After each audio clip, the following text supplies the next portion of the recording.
नमस्कार, आप देख रहे हैं खबरों का सबसे विश्वसनीय और धमाकेदार बुलेटिन न्यूज ब्लास्ट और आपके साथ में विजेंद्र सोलंकी। मोदी सरकार के 39 मंत्री निकालेंगे जन आशीर्वाद यात्रा। आज भूपेंद्र यादव आए हैं राजस्थान दौरे पर। झुंझुनू जिले के कार्यक्रमों में वो शिरकत करते नजर आए, लेकिन जन आशीर्वाद यात्रा के तहत यादव 19, 20 और 21 अगस्त को प्रदेश में रहेंगे। प्रदेश के 3 जिलों में निकालेंगे जन आशीर्वाद यात्रा।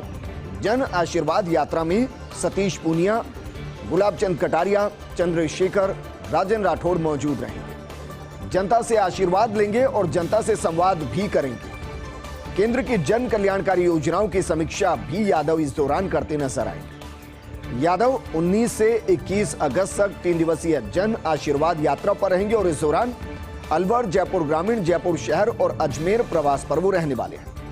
अगर बात 19 अगस्त की जाए तो 19 अगस्त को अलवर जिले के भिवाड़ी से यात्रा शुरू होगी। लगभग 417 किलोमीटर की राजस्थान की यात्रा की जाएगी, जिसमें 40 से ज्यादा स्थानों पर जनसंवाद के कार्यक्रम रखे गए हैं। यात्रा 19 अगस्त को सुबह 8:30 बजे भिवाड़ी से शुरू होगी। भिवाड़ी, तिजारा, किशनगढ़ बास, बांसूर, कोटपुतली, शाहपुरा में स्वागत सभा रखी जाएगी। 20 अगस्त को दूदू, किशनगढ़, पुष्कर, अजमेर में स्वागत सभा होगी।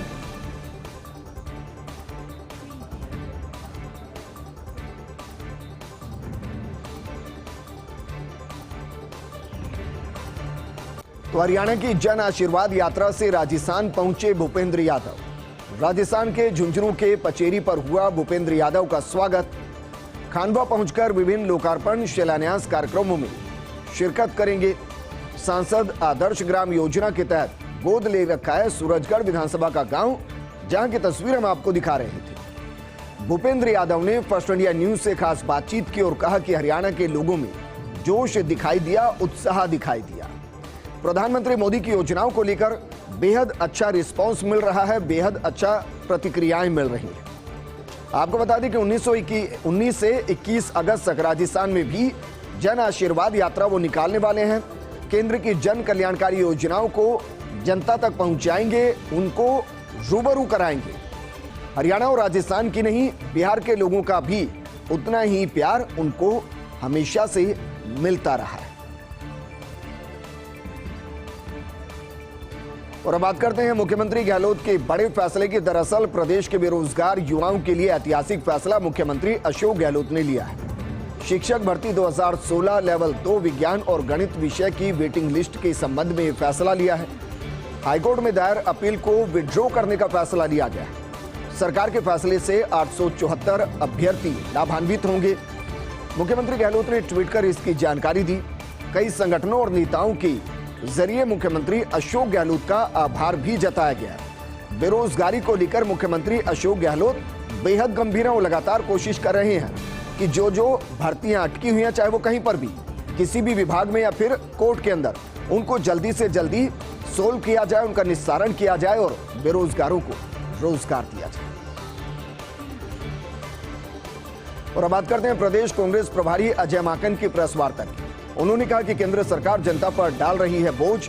पेट्रोल डीजल पर बढ़ रहे दाम। कोरोना काल में भी पेट्रोल डीजल के दाम केंद्र सरकार की तरफ से बढ़ाए गए। पेट्रोल डीजल को जीएसटी के दायरे में लाना चाहिए। पेट्रोल डीजल के दाम यूपीए सरकार में थे उतने करने चाहिए। इससे देश की जनता को महंगाई से राहत मिलेगी। इस दौरान ऑयल बॉन्ड का जिक्र भी अजय माकन करते नजर आए और कहा कि अटल बिहारी वाजपेयी की सरकार ने भी ऑयल बॉन्ड लिया था और वह एक सतत प्रक्रिया है। इसके कहने के हिसाब से या फिर बीजेपी को पेट्रोल डीजल के दाम कम करने चाहिए। प्रदेश के संगठन को और मजबूत करने आ रहे अरुण सिंह। 19 अगस्त को जयपुर आएंगे बीजेपी प्रभारी अरुण सिंह। 20 और 21 को करेंगे बीकानेर और नागौर का दौरा। दोनों जिलों में दौरे के बाद अलवर और अन्य जिलों का भी वो दौरा करेंगे। आपको बता दें कि पिछले दिनों अरुण सिंह ने भरतपुर और करौली से दौरों की शुरुआत की थी। रणनीति के तहत कम पकड़ वाले जिलों से दौरों की शुरुआत की जाएगी ताकि वहां संगठन को मजबूत किया जा सके, कार्यकर्ताओं को बूस्ट किया जा सके। ब्लॉक स्तर से जिला स्तर तक और फिर प्रदेश स्तर तक ये अभियान चलाया जाएगा। और किया जाएगा जिलेवार सभी कार्यकर्ताओं का मूल्यांकन। संगठन में जिन कार्यकर्ताओं के पास कोई पद नहीं है, ऐसे कार्यकर्ताओं को महत्वपूर्ण जिम्मेदारी दी जाएगी। बीजेपी शीर्ष नेतृत्व ने दिया है आमजन से जुड़े मुद्दों को उठाने का मैसेज। ऐसे में प्रत्येक जिलों में आमजन के बीच आने वाली परेशानियों को बीजेपी उठाएगी और अभियान में आमजन को भी भागीदार बनाया जाएगा। आमजन से जुड़े मुद्दों को लेकर सड़कों पर प्रदर्शन भी किए जाएंगे। प्रत्येक जिले के मूल्यांकन के साथ अरुण सिंह प्रदेश का मूड भी भापेंगे। दूसरी तरफ अगर बात की जाए तो आलाकमान से जुड़े सूत्र ने प्रदेश नेताओं में मनमुटाव की खबरों को नकार दिया है, लेकिन कुछ बिंदुओं पर असहमति को जल्द से जल्द निपटाने की भी बात उनके जरिए कही गई है। कहा गया है कि चुनाव से 6 महीने पहले सब कुछ ठीक दिखने लगेगा, देखी जाएगा। अलबत्ता बीजेपी के लिए संगठन मजबूती चुनाव में उतरने की पहली सीढ़ी नजर आती है। मुख्य निर्वाचन अधिकारी को नेता प्रतिपक्ष गुलाबचंद कटारिया का पत्र। जयपुर, भरतपुर, सवाईमाधोपुर, सिरोही, दौसा और जोधपुर को पत्र लिखा गया है। जिला परिषद और पंचायत समिति निर्वाचन क्षेत्रों में आदर्श आचार संहिता है। 6 जिलों में स्थानांतरण और पदस्थापन पर पूर्ण रूप से पाबंदी लगी हुई है। चुनाव आयोग के निर्देशों के बाद ही आचार संहिता का खुलेआम उल्लंघन किया जा रहा है। बड़ी संख्या में इन जिलों में जारी हो रहे स्थानांतरण यानी कि ट्रांसफर और पदस्थापन के आदेश। कटारिया ने आदेशों को तुरंत प्रभाव से निरस्त करने की मांग रखी है।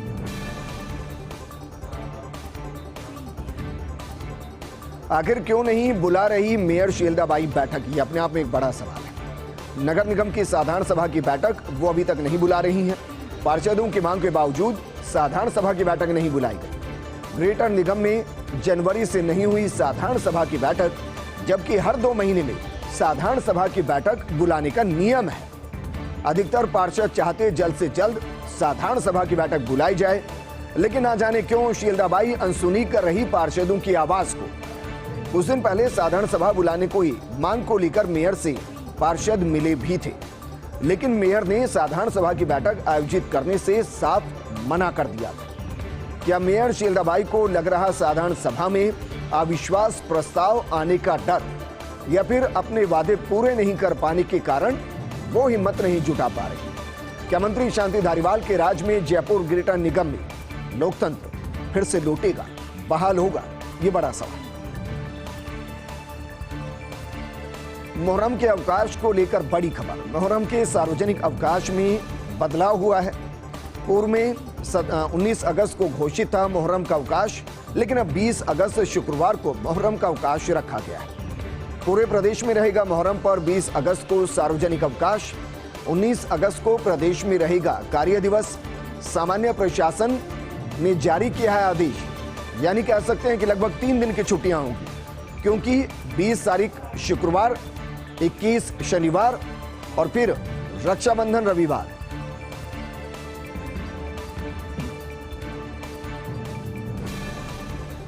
हॉलमार्किंग प्रक्रिया को लेकर अब ज्वेलर्स ने खोला मोर्चा। गलत तरीके से लागू की जा रही हॉलमार्किंग प्रक्रिया का विरोध। हम ज्वेलर्स हैं, भारतीय मानक ब्यूरो के मुनीम नहीं हैं। इस नारे के साथ सोमवार को देश भर के ज्वेलर्स करेंगे हड़ताल। ज्वेलरी पर प्रस्तावित HUID है ज्वेलर्स की देशव्यापी हड़ताल का आधार। दरअसल 23 अगस्त को होगी 1 दिवसीय राष्ट्रव्यापी हड़ताल। राज्य के ज्वेलर्स ने भी हड़ताल को अपना समर्थन दे दिया है। मंगलवार को जयपुर में हुई प्रमुख ज्वेलर संगठनों की बैठक और जयपुर में 4 संगठनों ने बनाई राज्य स्तरीय टास्क फोर्स।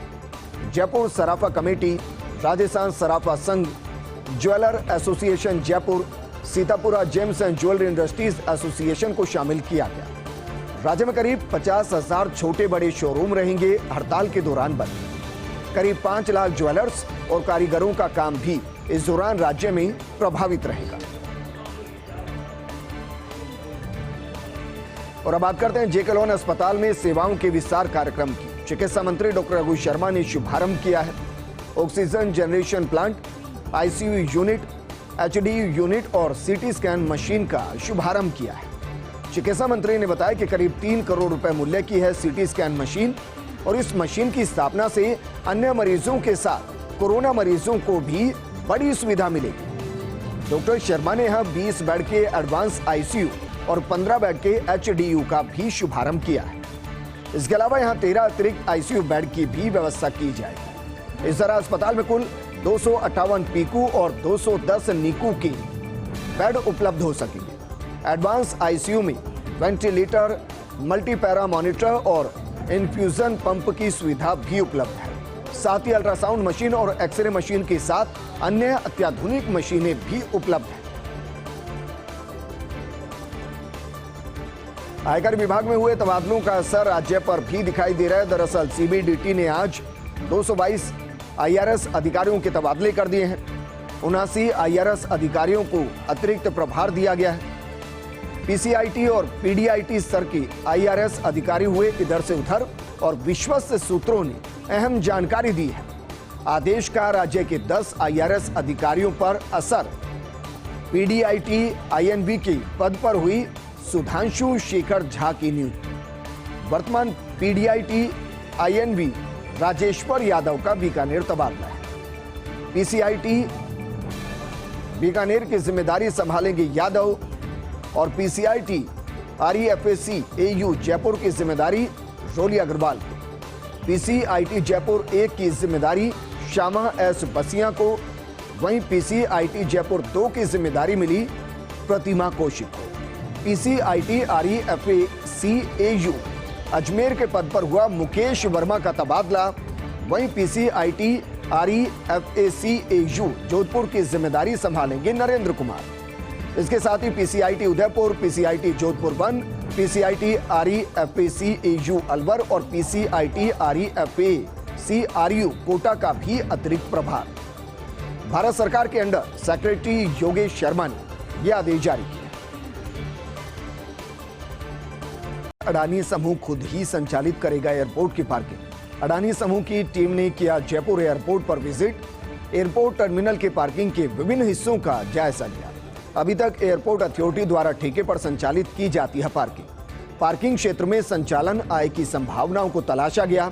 12 अक्टूबर से अडानी समूह संभालेगा एयरपोर्ट का संचालन। राजस्थान में लिव इन रिलेशनशिप को लेकर अहम फैसला। झुंझुनू जिले का मामला है। 30 साल की विवाहिता और 27 साल का युवक शादीशुदा महिला पति को छोड़कर रह रही अन्य युवक के साथ। राजस्थान हाईकोर्ट ने इसे बताया समाज और कानून के खिलाफ। तलाक किए बगैर इस तरह के रिश्ते गैर कानूनी हैं, इन पर प्रोटेक्शन नहीं मिल सकता। एआईसीसी के अधीन होंगी राजस्थान कांग्रेस की संपत्तियां। जिला ब्लॉक लेवल पर संपत्तियों का डेटा हो रहा तैयार। एआईसीसी के संयुक्त सचिव नीलेश पटेल ने पीसीसी में ली संपत्तियों को लेकर बैठक। राजस्थान कांग्रेस की संपत्तियों का डेटा तैयार कर एआईसीसी को सौंपेंगे रिपोर्ट और जिन संपत्तियों पर विवाद है कोर्ट में उनका निपटारा किया जाएगा। मुख्यमंत्री गहलोत देंगे पुलिस को बड़ी सौगात। प्रदेश के नवनिर्मित 15 पुलिस थाना भवनों का करेंगे लोकार्पण। इसके साथ ही 9 नवसृजित थानों का भी शुभारंभ करेंगे। कल दोपहर 12 बजे वीसी के जरिए लोकार्पण करेंगे। जयपुर के एयरपोर्ट एसएमएस अस्पताल की शुरुआत भी करेंगे। जवाहर सर्किल थाना नवनिर्मित भवन का भी लोकार्पण किया जाएगा। तो मुख्यमंत्री अशोक गहलोत पुलिस को बड़ी सौगात देने वाले हैं। प्रदेश के नवनिर्मित 15 पुलिस थाना भवनों का वो लोकार्पण करने वाले हैं और इसके साथ ही 9 नवसृजित थानों का यानी कि नए बने हुए थानों का भी वो शुभारंभ करेंगे। कल दोपहर 12 बजे वीडियो कॉन्फ्रेंसिंग के जरिए वो लोकार्पण करेंगे। जयपुर के एयरपोर्ट एसएमएस अस्पताल की शुरुआत करेंगे। जवाहर सर्किल थाना नवनिर्मित भवन का भी वो लोकार्पण करेंगे।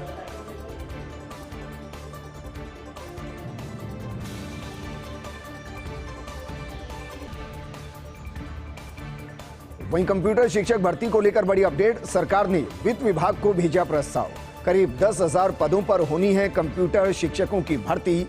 बजट स्वीकृति मिलने के साथ ही भर्ती को मिलेगी गति। अगले 1 महीने में भर्ती की विज्ञप्ति जारी होने की संभावना है। कंप्यूटर व्याख्याता पदों पर करीब 700 पद और शिक्षक के करीब 10,000 पदों पर निकल सकती है विज्ञप्ति। अब सरकारी कॉलेजों में प्रवेश प्रक्रिया होगी शुरू। कल शुरू होगी प्रवेश की प्रक्रिया। कल से यूजी फर्स्ट ईयर में एडमिशन के लिए भरे जाएंगे फॉर्म। अगर बात करें प्रदेश की, तो प्रदेश में 300 से ज्यादा कॉलेजों में कुल 1,91,000 सीटें हैं। अगर जयपुर जिले की बात की जाए तो अकेले जयपुर जिले में 22 कॉलेजों में करीब 14,000 सीट है। जिन छात्रों के माता पिता या दोनों की कोरोना से मौत हो गई है और जिन महिला अभ्यर्थियों के पति की कोरोना की वजह से मौत हो गई है, उन्हें कॉलेज में न्यूनतम उत्तीर्ण अंक पर अतिरिक्त सीटों पर एडमिशन मिलेगा, ताकि उनकी पढ़ाई छूटे ना बीच में और उनको एहसास ना हो कि उनकी फीस भरने वाला कोई नहीं। कोविड फ्री होने की राह पर राजस्थान। कोरोना की थमती रफ्तार के बीच राहत भरी खबर मिल रही है। प्रदेश में एक्टिव केसों की संख्या अब 200 से भी नीचे पहुंच चुकी है। जरा सोचिए, जो आंकड़ा 2 लाख के ऊपर था वो धीरे धीरे कम होता हुआ अब 200 से भी नीचे पहुंच चुका है। 11 जिलों में एक भी कोरोना का केस मौजूद नहीं, यानी कि 11 जिले कहे जा सकते हैं कि वर्तमान स्थिति में कोरोना फ्री हो चले। बांसवाड़ा, भीलवाड़ा, बूंदी, चित्तौड़गढ़, चूरू, डूंगरपुर, जैसलमेर, झुंझुनू, जोधपुर, करौली और सिरोही में एक्टिव केस 0 है, यानी कि जो भी वहां पर सैंपलिंग की गई उसमें कोई कोरोना का केस डिटेक्ट नहीं हुआ है। इसके अलावा 18 जिलों के अंदर एक्टिव केस 10 के नीचे है। हालांकि जयपुर में सर्वाधिक 55 एक्टिव केस अभी भी मौजूद हैं। इसके अलावा अजमेर में 12, अलवर में 17, उदयपुर में 38 केस वर्तमान स्थिति में एक्टिव है, यानी कि जो कोरोना के मरीज हैं। लेकिन जिस तरह से कोरोना के नए मामलों में कमी आ रही है, उससे राजस्थान के कोविड फ्री होने की उम्मीदें तेजी से बढ़ रही हैं और ऐसे में आपको लापरवाह बिल्कुल नहीं होना है। मास्क का इस्तेमाल करना है, सोशल डिस्टेंसिंग रखनी है और अपनी बारी पर वैक्सीन जरूर लगवानी है, क्योंकि कुछ रिपोर्ट्स ये भी कह रही हैं कि थर्ड वेव आ सकती है। तो सोचिए, जिस कोरोना को हम धीरे धीरे 0 की तरफ ले जा रहे हैं, राजस्थान को कोरोना फ्री की तरफ बढ़ा रहे हैं, ऐसा ना हो कि हमारी लापरवाही एक बार फिर से हमें कोरोना की जद में पहुंचा दे, हमारे परिवार पर कोरोना का कहर बरपे। इसलिए जरूरी कि इस वक्त जब कोरोना जड़ से धीरे धीरे राजस्थान में खत्म हो रहा है, हम अपनी जिम्मेदारियों को और समझें और ज्यादा सतर्कता निभाएं, ताकि कोरोना राजस्थान छोड़कर चला जाए।